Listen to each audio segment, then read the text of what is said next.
you then have something to go forward with. Yeah. I used to do an acid test. I remember asking people, tell me what you don't like about me. And people would be petrified, like, how the hell do you tell the CEO or the MD that, you know, what I don't like? And I'd say, no, tell me. Yeah, yeah. So how do I don't know my blind spots.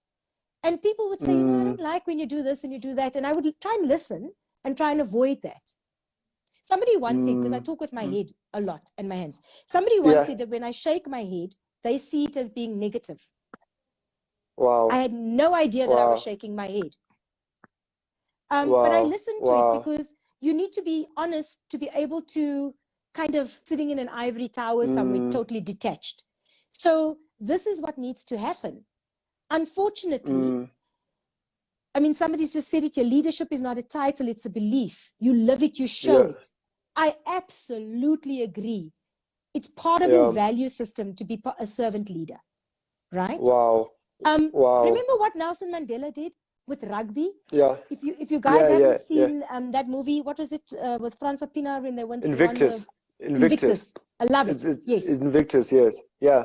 Everybody was telling him he must change the Springbok logo. It's a symbol from the past and wow. He saw an opportunity to bring black and white together in a common way through the game of rugby. Right?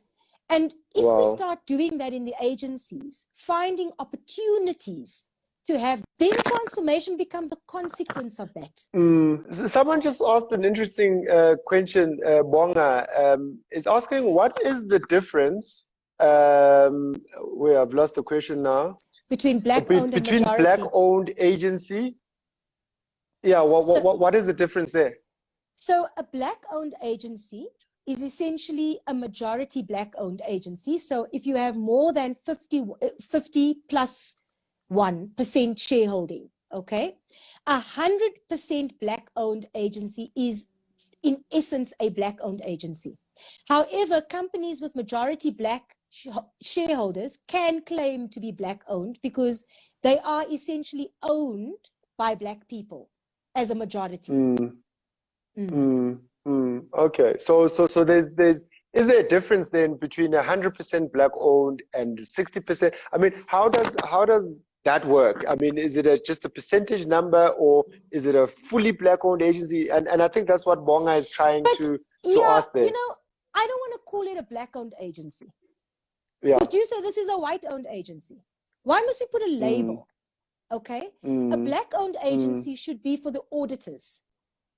An agency should be an agency. I don't like that label.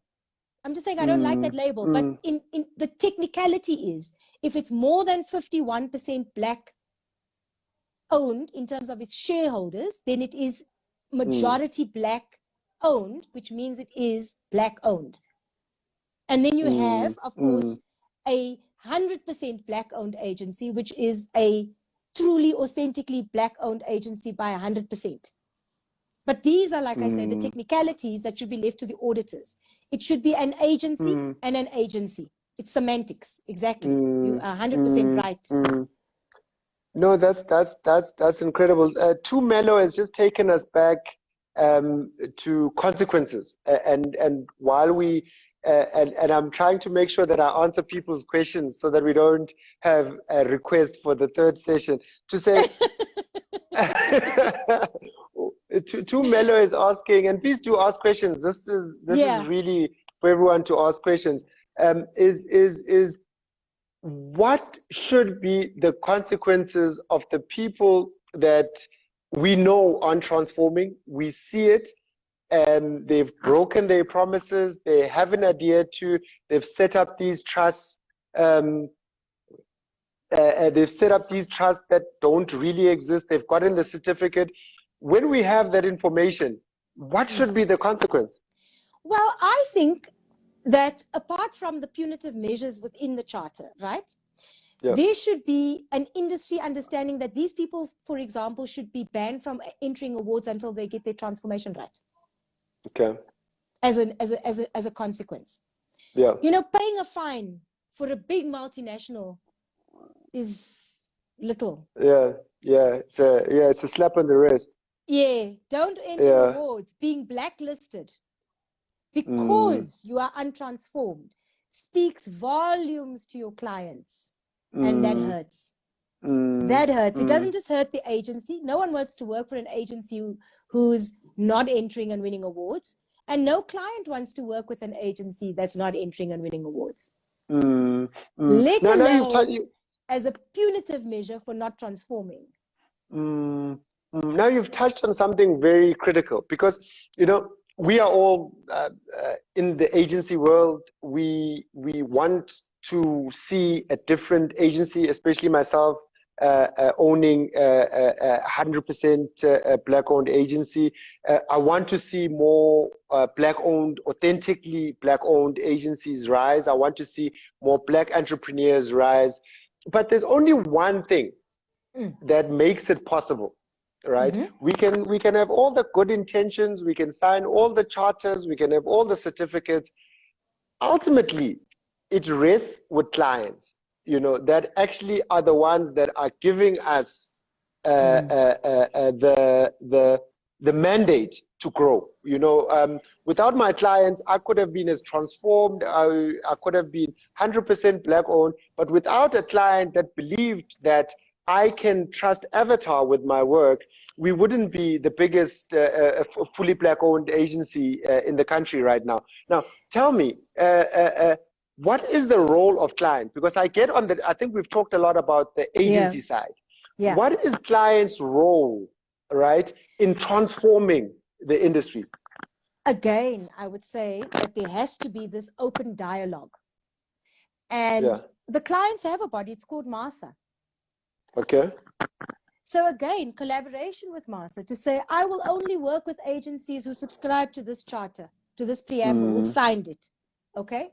I will only work with agencies who have not been blacklisted for being untransformed.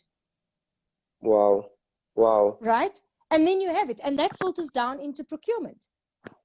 And that's how you do it. But the problem is that you have all these industry bodies who are all over the place. We need to draw them all together to collaborate. Okay, to a common agenda for transformation. Put everybody on the same page. Have the pledge. Have the punitive measures through awards. Make sure that it filters down to procurement. In the tenders, ask the question, have you ever been blacklisted by your industry body or any other industry body for... Yes. And someone just asked, and I will respect that question, because I'd love to find the answer. I don't know whether you have the answer. Okay. Someone asked, why do clients keep on giving business to untransformed agencies? So there are a lot of reasons for why clients do what they do. Okay. One of which is they hide behind procurement, which is rubbish. Okay. But it goes to how clients procure the services from agencies. And the criteria that clients are using, in fact, is something that I would like to be talking on my show about, to ensure that some clients have done it, ring fencing 20-30% of the budget that is to be spent only with Black-owned small agencies, okay, to give them a chance. Sometimes it's a lack of experience. Sometimes they just can't compete because of resourcing compared to a large multinational, so they can't get the work out quicker because they're small, that kind of thing. But what we need to get the clients to buy into, and this is again work that the ACA needs to do, is to ring fence a portion of the budget. SA Tourism did it.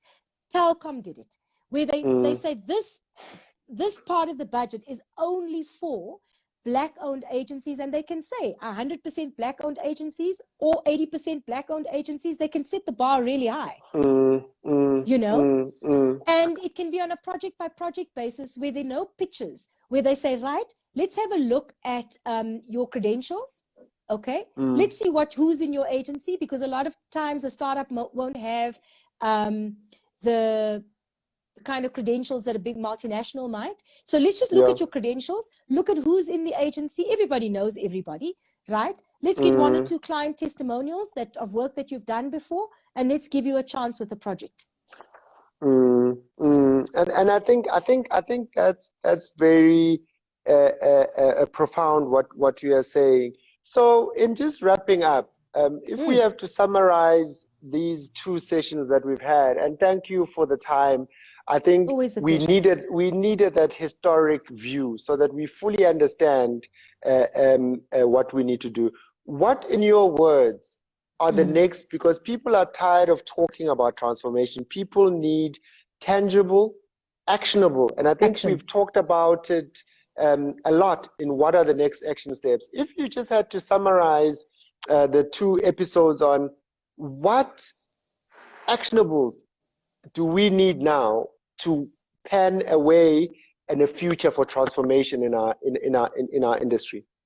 For agencies, I would say go back to the ACA, whether you're a member or not, and keep the fire burning under the ACA to achieve the objectives that we said. Get the Charter Council set up, use the salary survey to audit demographics and gender and race pay gaps, as well as the rate of transformation in the industry, right?